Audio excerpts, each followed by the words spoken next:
Fourth grade, I'm so excited. Today we're going to be talking about the water cycle. Yes, but before we do, let's do some review from the past week of all the things that we've kind of gone over. What's the layer of air that surrounds our Earth?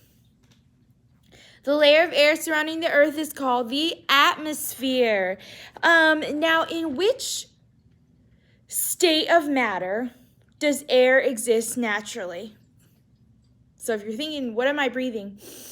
I am breathing in a gas. It's naturally a gas, like oxygen and different things. What gas in the air is the most plentiful? Which one do we have the most of? Now remember I said it's not oxygen, it is nitrogen. Nitrogen. Now, why is oxygen important for people, animals, and plants?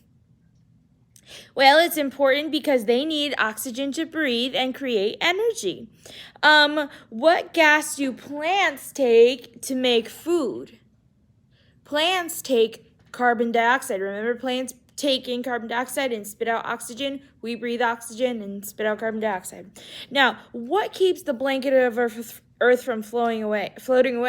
It is gravity. Gravity. And besides the atmosphere, where else could we find pockets of air? We could find it in the water. Remember, like we were saying, our water bottles or a glass of water. And you could also find it in the soil or in the dirt. Now, I need to ask you some other questions. Why can't we exactly feel air pressure? Air has pressure. Why don't we feel it? The reason why we don't feel it is because it's equally pushing down on us on all sides, so we don't feel it.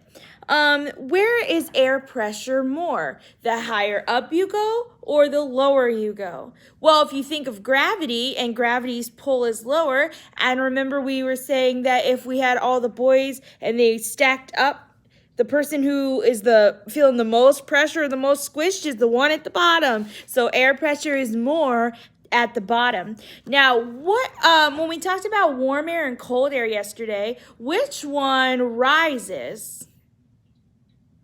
Hot air rises, warm air rises, and that's why, like if you are in an apartment complex or different things, sometimes it seems like the ones that are higher up are a little bit hotter. Now, we talked about there's something that God created that helps even out our Earth's temperature. What is this? This is wind. Wind helps cool the air and cool the Earth down. Let me think. Yes. In what state of matter do we feel pressure from, air pressure from? Well, this was kind of a trick question because it's all three. We can feel pressure from solids, liquids, and gases. What weighs less, air, like a gas, or solid or liquid? Which one's the least heavy? If you said gas, you are correct. Now, we said that air is clear. What is another word for clear? It was one of our spelling words, actually, and it is transparent. Transparent, we can see through it, okay? Like these are transparent. We can see right through them. And I also talked about yesterday how on the Earth, we do not get this, it's not evenly heated. Why is the Earth not evenly heated? Because the Earth is tilted. Yeah, the Earth is tilted. So that's why some places that are closer to the sun and go more to the sun get more heat.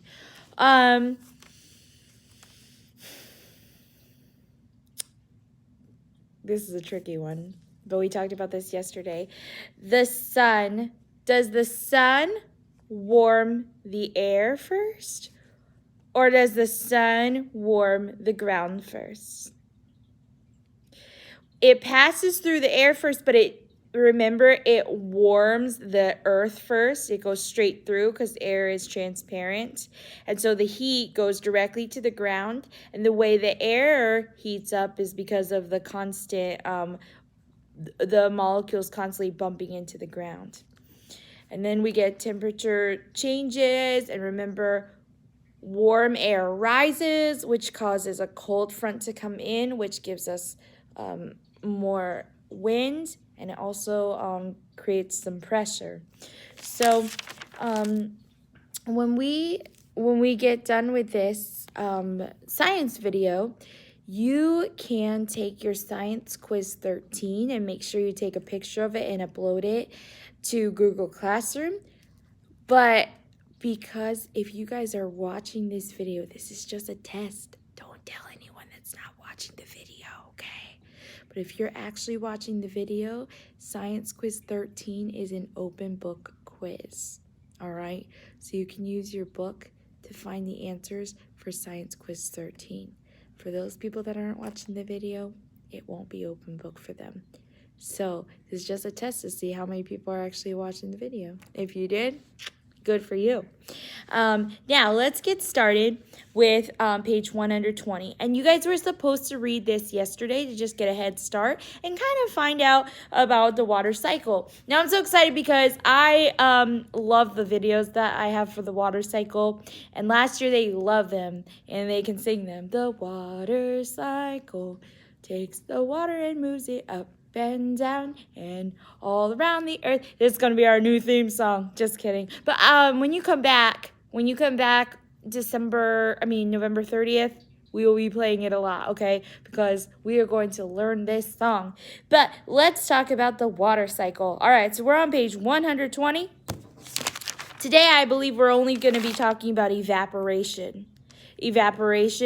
And when we come back from Thanksgiving break, we'll be talking about precipitation and condensation. Now, I think that you learned this last year because I heard Miss Monroe teaching. I thought I heard her teaching about the water cycle. So this should be kind of a review for you, which is awesome.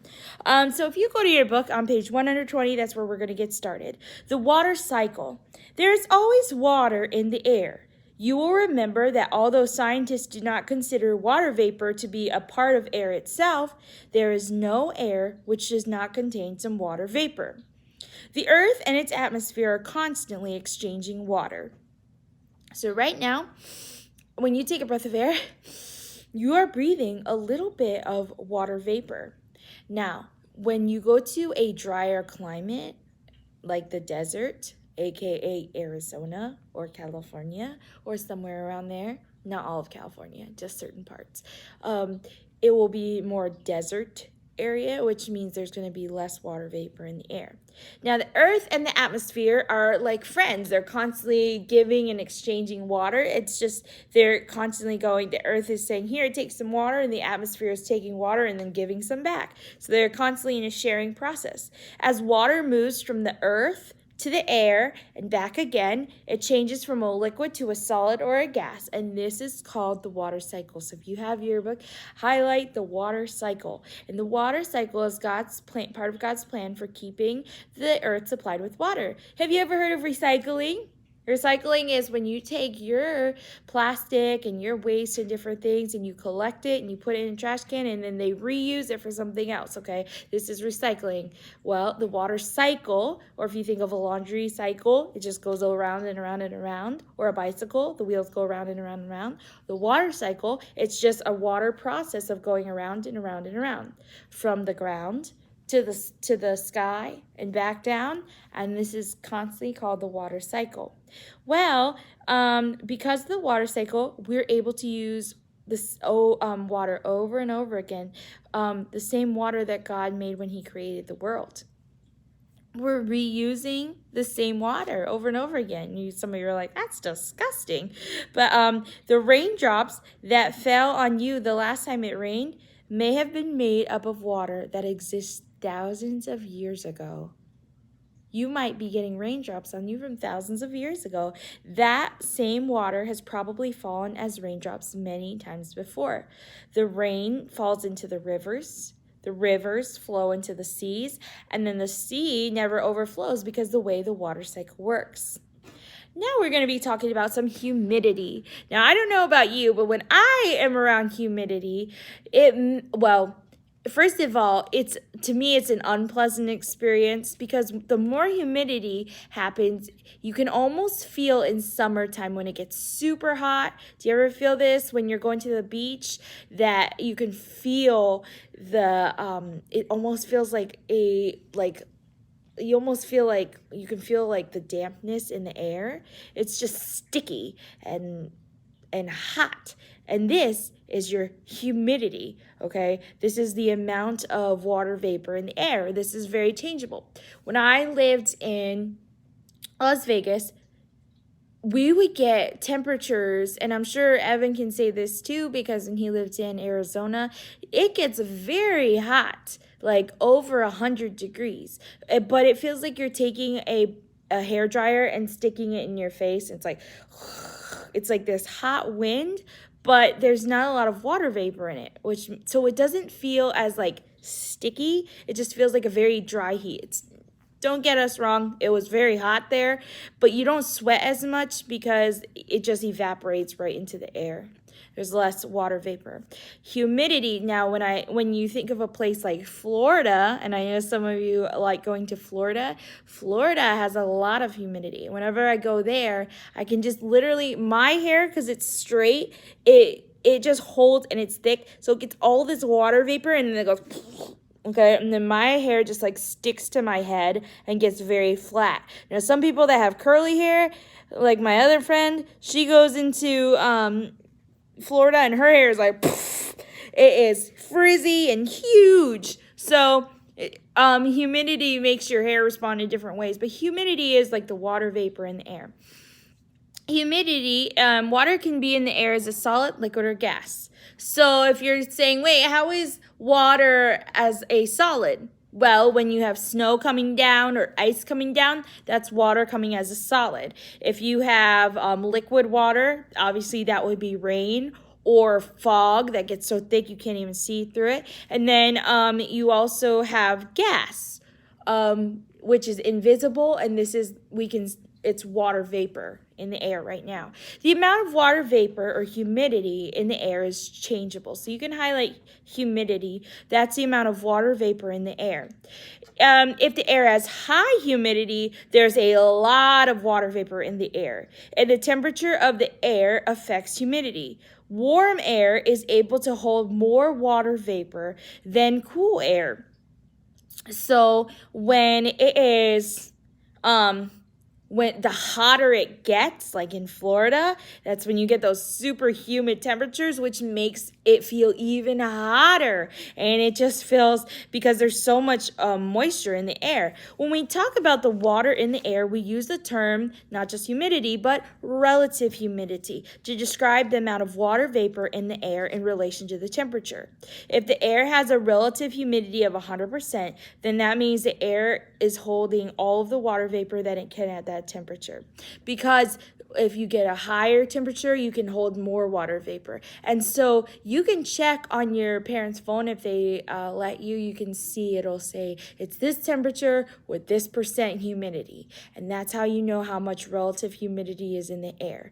Okay, so if it's 80 degrees and it's 20% humidity, then it's not nearly as hot feeling outside as when it's 80 degrees and 100% humidity. And that means the total amount of water vapor that could be in the air, it's completely full. Now we're going to talk about the first process of the water cycle, and this is evaporation. Evaporation, and I want you to highlight that and also circle the word vapor in there. Evaporation is a vapor. If you can remember that evaporation is when water from the air turns into water vapor. This is so sometimes we would say last year it's like evaporation, okay? We remember it, evaporation, because it's got vapor that the water turns into water vapor. Okay, so how does water get into the air? Molecules of water are always moving. When water is heated, molecules start moving faster. Like think of like when you boil water, and then you can see that it's moving faster, and then there's bubbles. The molecules bump into each other and bounce. Sometimes when molecules at the surface of the water are bumped by other molecules below, they are thrown out of the water. These molecules escape into the air. When we say they evaporate, or they become water vapor. They are no longer part of the liquid. The escaped molecules of water move into the spaces between the molecules of gases in the air. The water has turned into a gas, which is water vapor, and the process by which liquid water becomes water vapor is called evaporation. You can, if you think about this, you happen to see evaporation all the time. When you are at the beach or you're swimming in your pool in the summertime and you get out of the pool and you're all wet, sometimes you like to sunbathe, right? When you get done and you're just lying in the sun and you slowly start to dry. All of that liquid water on you is evaporating back into the air. So it changed from the liquid on you to water vapor in the air. And so this process, it's evaporation. If you've ever had, like me, this is really bad, but sometimes I would boil water for tea, or I would boil water for hard-boiled eggs, and I would forget about it for a while, and I'd come back, and the water that I had in there, a bunch of it had evaporated back into the air. It's disappeared into the air because it got hotter and hotter and hotter, and finally it went back up into the air.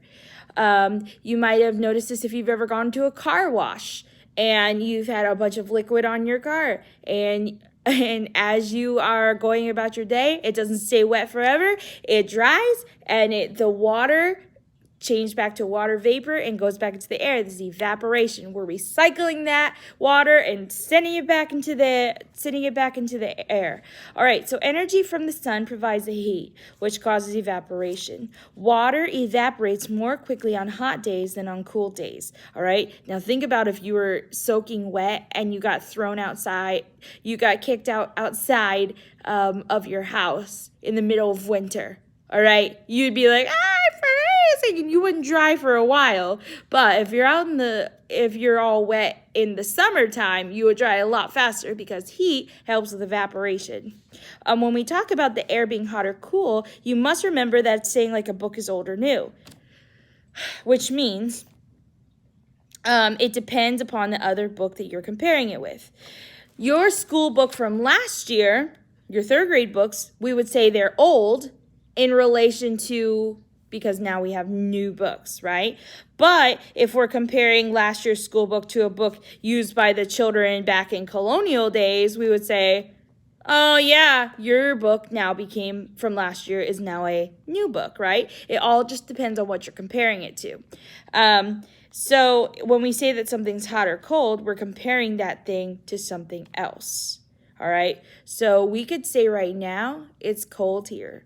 But if we're comparing it to Antarctica, it wouldn't be that cold. In the summer when it gets hot, we can say, wow, it's really hot. But if we're comparing it to the jungles of Africa, it's probably not nearly as hot. So it just depends.